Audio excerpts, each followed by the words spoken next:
আসসালামু আলাইকুম। সবাই কেমন আছেন? আশা করি সকলে ভালো আছেন।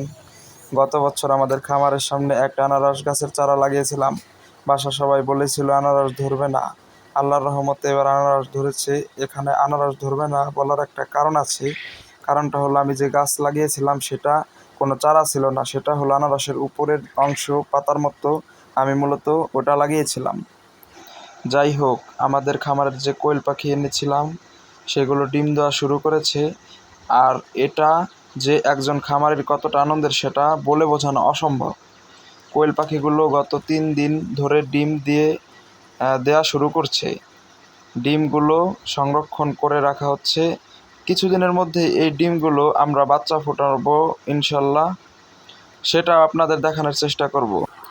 এই যে দেখতে পাচ্ছেন কোয়েল পাখিগুলা কিভাবে খেলা করছে। আমাদের যে পাখিগুলো আছে এগুলো সবই সচ্ছল, মানে খুব ভালো।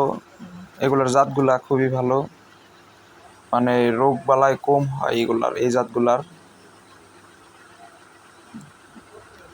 আর এখানে আমরা ভুসি দিয়ে দিচ্ছি, ধানের চিটা যেটাকে বলে গ্রাম্য ভাষায়, সেটা মানে এটার উপরেই কোয়েল পাখি রাতে ঘুমাই। এই যে দেখতে পাচ্ছেন হাতে ডিম আমার, এখানে 3টা 4টা ডিম পারছে। এই যে আর একটা 4টা, এই যে আরও আছে এখানে ডিম। আমরা 3 দিনের ডিম মোট গুছিয়েছি, সেগুলো আপনাদেরকে দেখাবো একটু পরে।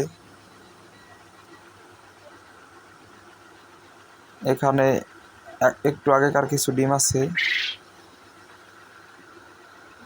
আমরা খুবই ভালো ডিম পাচ্ছি। এখন এই যে আপনারা দেখতেই পাচ্ছেন এগুলো 3 দিনের ডিম আমরা জমা করেছি। মাত্র ডিম পাড়া শুরু করছে, আরও ডিম পারবে সামনে। সবগুলা কোয়েল পাখি সামনে আরও ডিম পারবে। তো আশা করি সকলে ভালো থাকবেন, আর আমাদের চ্যানেলটাকে সাবস্ক্রাইব করে আমাদের পাশে থাকবেন। আর নতুন নতুন ভিডিও ইনশাল্লাহ আপনাদের দেওয়ার চেষ্টা করব।